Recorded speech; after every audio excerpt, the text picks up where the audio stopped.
Hi, my name is Adaeze. I'm a Black woman, and I've been through childbirth twice. And each time I went in thinking, this is going to be one of the best moments of my life.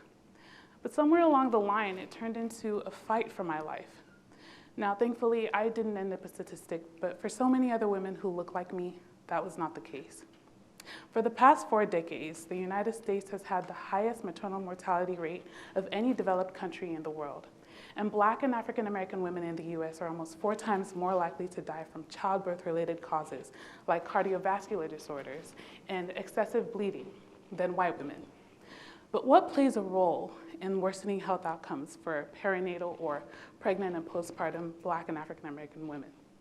Some studies have linked these maternal health outcomes to things like inadequate prenatal care, healthcare providers, unconscious biases, and even stress related to racism and discrimination. So let's think about this. For the past 4 decades, these maternal health issues have been threatening the well-being of women and children and families, but they're still threatening them today. But things have changed though. Over the past 4 decades, we've experienced changes in research, technology, and even the way we socialize. Social media, for instance, has become a part of our lives, our everyday lives. And, social media has now become part of our everyday lives, synonymous with words like work and support. And we now live in a world where 4.8 billion people are social media users. We now live in a world where 4.8 billion people are social media users, and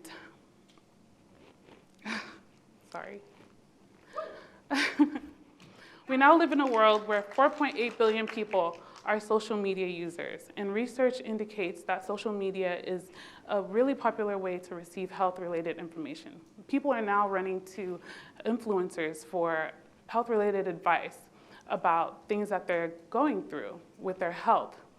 I am so sorry. I really want to get the information about my research because it's really important, regardless of this competition. Social media has become a really important part of our lives, our everyday lives. It's synonymous with words like work and support, and people are now running to social media for health-related advice from influencers who they feel they can relate to better and have more in common and easier access to than healthcare providers whom they may see occasionally. But who do perinatal women go to for health-related information? And that's what led to my research in the first place. That's what led to my research, because my research is centered around exploring how social media influences perinatal health-related behaviors and decisions of pregnant and postpartum Black and African American women.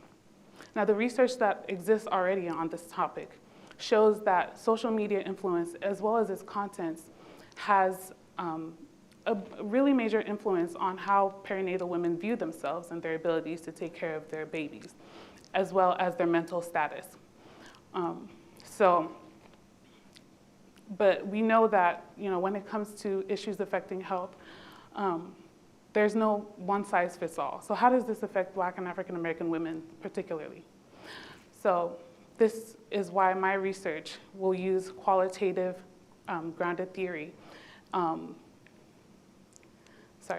My research uses qualitative methods, specifically in-depth interviews, to explore how social media influences perinatal health-related decisions and behaviors. This research is really critical because it will allow me to ask questions that haven't been asked before, to get data that can't easily be put into numbers, to change the narrative around evidence-based practice and research for perinatal Black and African American women, and so that we can improve maternal health outcomes for them across the US.